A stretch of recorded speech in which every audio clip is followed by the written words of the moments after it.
Chris Lee of Southeastern14.com here alongside Blake Lovell. Blake, the new year is here.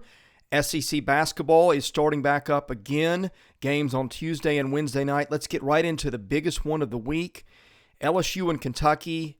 LSU about a 2-point home favorite according to KenPom.com. What are your thoughts on this one? Yeah, I mean, I think it's how does LSU bounce back from that game at Auburn, like we talked about. I didn't think they played terrible. They couldn't score consistently, and again, I didn't think their defense was bad, but they got off to that terrible start. And obviously, you can't do that against anyone in the SEC, but really, not the good teams. And I think Kentucky is among the good teams, as we've talked about. So I think it's an interesting matchup because I do believe that LSU's defense will be able to give Kentucky some problems, as we talked about. Offensively, Kentucky has been better probably than you would think, but they've also done it, against teams that are not maybe necessarily to LSU's level. So I think that is something that's certainly worth looking at here. And I do think because, we talked about, I think Severe Wheeler's really key in a game like this because he's going to be the guy with the ball in his hands the most for Kentucky and, how they're able to kind of take care of the ball against this LSU defense and all that, I think is going to be huge. But on the flip side, as we know, I mean, the biggest key here is if you're LSU and you've got Oscar Tshiebwe doing what he's doing, you've got to be able to limit those opportunities because Kentucky, offensive rebounding wise, is going to get a lot of second chance opportunities, and LSU defensively, that's got to be a big focus. So it's a very interesting matchup. I think right now, as we keep saying, especially early in the season, this has always been my motto: is you usually give the edge to the home team in these kind of games, and it is Kentucky's first big test. I mean, you're talking about away from home, like Notre Dame was a test, but I mean, this is, easily their toughest true road game of the season at this point. And I think it could be a challenging one just based on how LSU plays defense. So I'm looking at the KenPom profiles for both teams. A lot of green on LSU's side of the ball on defense. LSU number one in the country in adjusted defensive efficiency over at KenPom. Kentucky, you mentioned offensively, they'd been a surprise. Kentucky ninth offensively nationally. And you mentioned Severe Wheeler. Kentucky, 69th best team in the country at not turning it over. LSU 5th best at forcing steals. LSU number one in the country at steal percentage in terms of what it forces. So, yeah, I mean, this is kind of, in some ways, strength on strength here. I mean, I guess Kentucky could be a little better in terms of turning it over, but it does have an experienced ball handler. It's got an All-American freshman 5-star who can also play the point. It gets an LSU defense that has just been outstanding at forcing turnovers. yeah, and I think that's where, you'll have to have guys like Washington and Grady sort of help take some of that pressure off Wheeler. And as we talked about too, I mean, it's interesting in terms of the dynamic. Like Wheeler hasn't had to really score a lot, and he's had some of those games where he has. I mean, the North Carolina game being the most obvious one, but still, I mean, they would like him to be able to score too, and that's where I think having this kind of matchup, it'll be interesting, especially just the perimeter. I think of how those guys play.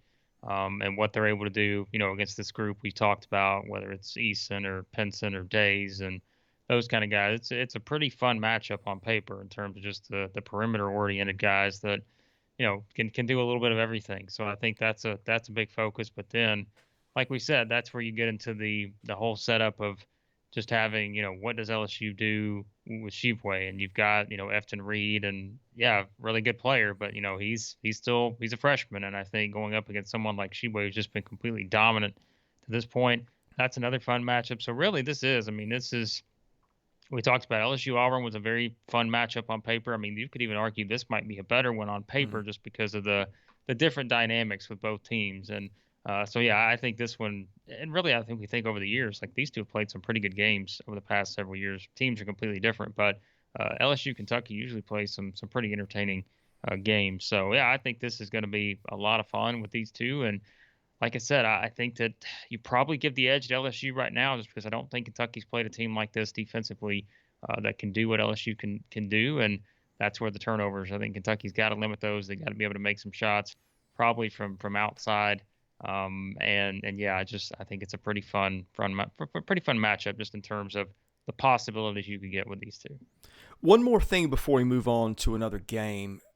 LSU not shot the ball incredibly well, 153rd in effective field goal percentage. They get some of their baskets on second chance opportunities. They're 30th in the country at offensive rebounding. Kentucky's got the number one player in the country in terms of rebounding at both ends of the floor, and Oscar Tshiebwe. That's one thing. You mentioned the home team usually gets the edge in these kind of games, and I think I agree with that, especially with Kentucky not having accomplished a lot away from home yet. But that is one thing from an LSU perspective, Blake, that concerns me is just Tshiebwe and what LSU can do if the shots aren't falling the first time, and that's not a very good three-point shooting team for one aspect of that offense. Do they get enough second chances to score enough? Yeah, I mean, that's the thing, because LSU, the reason they lost at Auburn was two things, getting down 18-1 to start the game, but also they didn't shoot well at all from three. They shot 21% from three. I think they were, didn't shoot well overall from two. And that's against, an Auburn team that I don't know exactly how you compare Auburn to Kentucky, but it's a team that does have guys that can really, as we said, like Walker Kessler, right? Like he was the difference in the Auburn LSU game. Someone who comes out and has 11 blocks and just kind of does what he wants in the paint. Like, could that be a similar case here? And I think that's something that you look at from LSU's standpoint. On the other side, playing again, Kessler dominant from a shot blocking standpoint, but now you got a guy who's just dominant from pretty much everything paint related with Tshiebwe. So I think it's going to be interesting, and that's what we say. Like that's where LSU's going to have to knock down some shots because everything's not going to be easy inside. And for a team like that, like you mentioned, is not a great 3-point shooting team by any means, and has gotten the highest percentage of their points from inside the arc. Finding those points could be difficult. That's why I think this could be a bit of a grinded out type game for both teams. I don't think, I don't remember what the scores are, but I think that we probably had some high scoring games between these two over the years recently. I don't know if this will be that category unless it's just a bunch of free throws, because I think this could be a bit of a grind for both teams, just based on how they played to this point and just the matchup. So I would probably, venture to guess. I don't expect this to be, like I said, unless we get into a traditional SEC free throw shooting contest where both teams are shooting 30 or 40 free throws. I don't expect this game to be that, high 80s type game. I think this is going to be a every possession, grinded out type of scenario here, even though these are two teams that do get up and down the floor a little bit. I just think it's going to be a challenge just based on how these two play defense. So gut feeling, go with LSU at home? Ooh, I said that from the beginning, and I've kind of talked You're myself. down to yourself now. I think I've kind of talked myself in the other direction, but it is. I mean, I think it's confidence level, and Kentucky has played one true road game to this point, and they lost at Notre Dame. This is a tougher game, and I think LSU is a better team than Notre Dame, certainly. And just Kentucky away from home, we don't have enough of a sample size. We do have that with LSU playing away from home against Auburn, but still, I think that again, we're so early in the conference season. I think you just by my looking at it, I think just by default, I'm gonna lean on the home team here. But I think this is as close to a toss up as it gets with these two. Auburn's played really well late. Goes to South Carolina. It is a 9-point favorite according to Ken Pom. South Carolina just all over the place. Your thoughts on this one? It's a mystery. You don't know what you're gonna get with South Carolina. And that's why, games like this are always tricky, especially for Auburn coming off a huge home win against LSU. I think that it's a tricky game from that standpoint. But, if you just go with the eye test and the data, Auburn's a much better team than South Carolina, I think. But I just think that South Carolina's non-conference has been so strange because, we can look at a game like Clemson and be like, well, they lost to Clemson, but they didn't have their whole team, and it's just, I think there's and so also many on the road too, right? So. And I think there are so many different things like that South Carolina is another one of those teams that just away from home is a different team, but now they're in Columbia, and we've always said, I mean, I don't know if you say it like it's a tough place to play, but it's just like it's one of those that I don't know, like it's a toss up, like you just don't know what you're going to get sometimes, and especially from the South Carolina team. I mean, if you look at the numbers, right? What is South Carolina great at? Like, this is a good defensive team. But other than that, I don't know what you're looking at from this team to say that you're just going to all of a sudden, think that they can pull this kind of upset. I think the only thing that South Carolina has in their favor is that I think they can turn this into a game that defensively, they can be aggressive. And we know how Frank Martin's teams play. They're usually pretty tough teams that'll be aggressive. And I think they'll present some challenges on the defensive side, but they also have, we always talk about it, like it's the hangover effect of Auburn just winning a huge game against LSU, starting off league play. But I think the thing is, like, it's not your typical Tuesday to Saturday game, Wednesday to Saturday game. That LSU game was played a week ago, and so it's like you've had a little bit longer away from that. So I don't know how much of that even comes into play now because you've had a little bit longer away from it. So Auburn's clearly the pick here. I think it's just a matter of you never know with South Carolina, and this is that first game for South Carolina. We're finally going to be like, all right, if they come out and lose by 25, they come out and win this game. Like, I think there's such a wide range of possibilities with this particular team, just because we don't have enough of a body of work yet for them. So if the line is around -9, you'll take Auburn. Probably. I just think Auburn's a much better team to this point. But with Frank Martin, we spent many a years counting out Frank Martin teams, and they make you look silly sometimes. So we'll see. Okay, this is not a line, according to Ken Pom, I thought we'd be talking about if you'd asked me a month ago. But Vanderbilt only a 5-point underdog in Ken Pom going to Arkansas. Arkansas has struggled. Vanderbilt won its 2 games in Hawaii, beating a BYU team that had been ranked the week before and has been a consistently good team. Vanderbilt got back to letting Scottie Pippen carry Vanderbilt, which he's done many a time. I don't know about the supporting cast there. And I don't think Liam Robbins will be back for that one yet. Vanderbilt could really use him. Ken Pom has got Arkansas now 8-10 in the conference. It's a little jarring to look at that and see it, but you've been on this for a while. You just don't think Arkansas has hit its stride yet. What do you think of this one? I have to think, to me, looking at this one, I like Arkansas -5, but you would probably have a better feel on this than I would. I just feel Arkansas is due to play better. Yeah, I think this is one of those, we always talk about the get-right games. I think this is it for Arkansas in terms of just the setup. I mean, if it plays out that way, I don't know. Vanderbilt hasn't beaten them there in ages either. Yeah, and I feel like they play every year. It's just like I feel like they have to. I don't know. It's just one of those. I think it's in the league trends. Bylaws that Vanderbilt goes to Arkansas every year. Trend in the SEC. It seems like every time we look up, we're previewing Vanderbilt at Arkansas. But I do think this is a scenario. I assume JD Notae is going to be back and playing in this one. If he is, he's the difference maker. We talked about it, them losing that game to Mississippi State. I don't know if they win that game if he plays, but it's certainly a much more interesting game, I think, if he's on the floor. But it's hard to pick Vanderbilt in a scenario like this just because, I think they're another team that has played better as of late, as you said. I mean, beating BYU's a good team. And so for Vanderbilt to get a win like that, I think is pretty impressive when you think about it. And so I think that they're starting to figure some things out, but this just feels like a scenario where, let's face it, if you're Arkansas and you lose this game, then you're hitting the panic button, because then you are in a scenario where, as we've said, unfortunately for them, they don't have a lot of huge quality. They don't really have any of those just standout wins on the non-conference portion. And then if you start league play 0-2 and lose to, a Vanderbilt team that may find its way into that bubble conversation at some point. I don't, it's going to take a lot of work to get there, we said, but it's still a possibility based on, how things play out. But you just don't think that's going to be an NCAA tournament team as of right now. And then, as we talked about before, Arkansas's got the toughest second half league schedule of anyone. That will naturally raise their resume a bit because their strength of schedule will get better.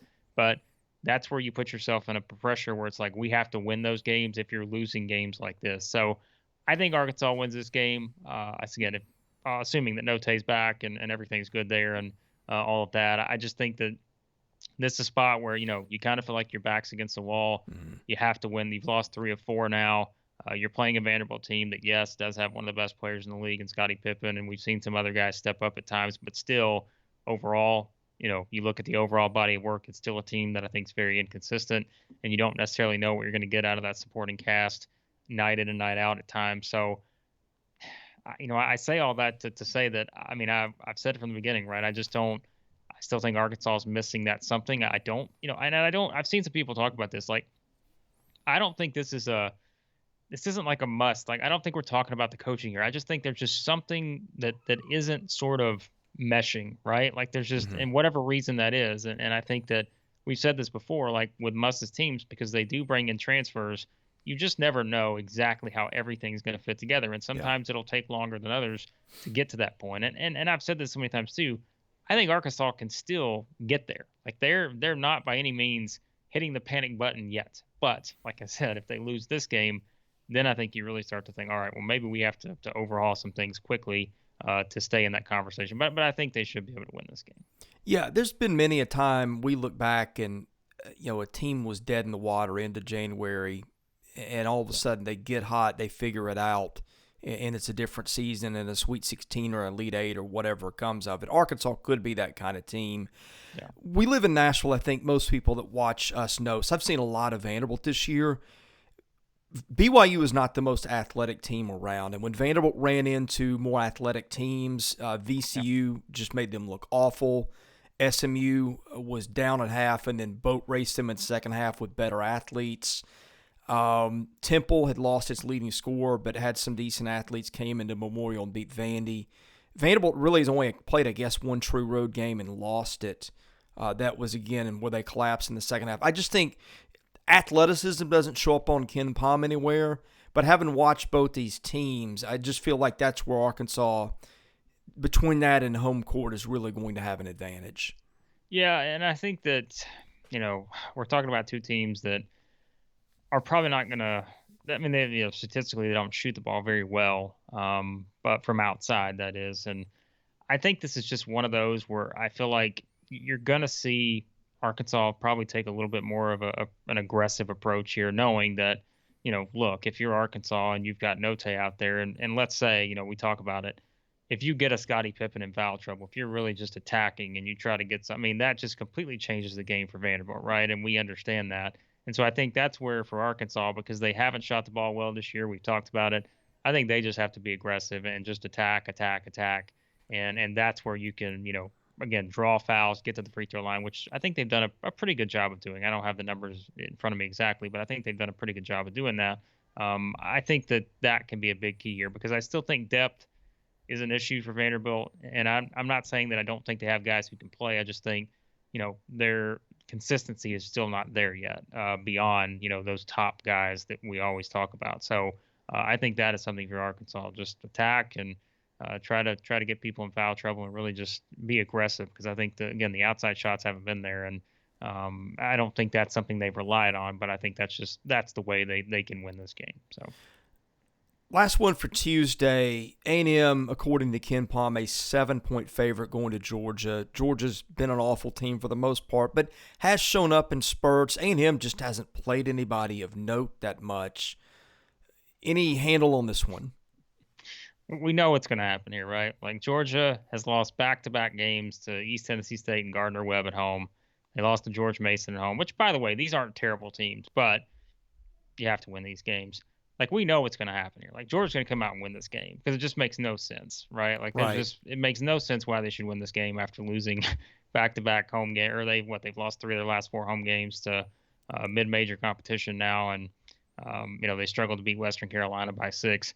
I say all that kind of in joking. I think Texas A&M is a better team, and we've seen that to this point, and I think they'll go in and win this game. But it's one of those like if Georgia hadn't beaten Memphis, I think you just be like, all right. But the fact is, like they beat Memphis, and you're still thinking, how on earth like did that happen? But Mm-hmm. I think we have to keep in perspective where Memphis was at that time. I mean, that was a team that was just completely spiraling, and I think that had a lot to do with it. Texas A&M, they shoot the ball really well. That is one surprising aspect of this team. I did not expect them to shoot the ball as well as they have, but I know we don't have a lot to go with on A&M at this point, but again, if you're telling me, do I pick between A&M, who's probably the eighth or ninth best team in the SEC, against what's to this point been the worst team in the SEC? I think you're going to take the team that is the eighth or ninth best team versus that right now. And as for how the game plays out, I honestly think this will be a close game because I don't think Texas A&M plays the kind of style that's just going to completely just run away with this on the road against another SEC team. But I may be wrong on that. Maybe they just explode offensively and hit a lot of shots from outside, and that's the difference. But yeah, I mean, certainly I'm going to go with A&M. So people want to put a little money on these games, tell them how they can do it and get a bonus thanks to a partnership we have.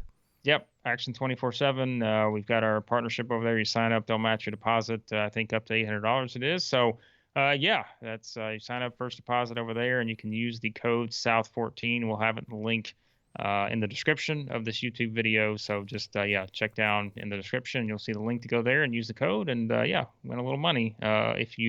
If we're right about some of these, I guess we'll see how it plays out. Okay, I'm Chris Lee. He's Blake Lovell. Thanks for watching us today. We'll be back with another video previewing the games of Wednesday night, which will be Ole Miss going to Tennessee, Alabama going to Florida, and Mississippi State heading to Missouri.